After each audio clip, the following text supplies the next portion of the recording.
கல்லூரிக்கு போகும்போது கல்லூரி போனவன பத்தியாடா நான் தான். நான் மட்டும் இல்லை, எங்க அண்ணன் தம்பி எல்லாரும். இந்த எங்க அண்ணன் உட்காந்துருக்க, எங்க அண்ணன் இருக்கா. உலகத்துல காலேஜ் கல்லூரி வாசல்ல கல்லுக்கடை வச்சு பார்த்திருக்கீங்களா? நானும் எங்க அண்ணன் படிச்ச கல்லூரியில தான். ஒன்னும் இல்லை மச்சான், கல்லு போட்டா படம் டிக்கெட்டு 10 ரூபா தான். அப்ப விளையாண்டு கொடுத்து ஜெயிச்சுட்டு பரிசு வாங்கிட்டு படத்துக்கு போவோம். இதே தான் வேலை. எல்லாரும் கொஞ்சம் கை இப்படி வைக்க முடியுமா? தேங்க்யூ. நான் போதை பழக்கத்திற்கு ஆளாக மாட்டேன்.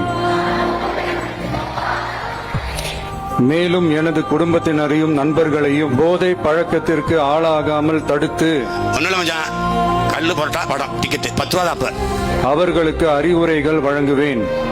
போதை பழக்கத்திற்கு உள்ளானவர்களை மீட்டெடுத்து அவர்களை நல்வழிப்படுத்த எனது பங்களிப்பை முழுமையாக தருவேன்.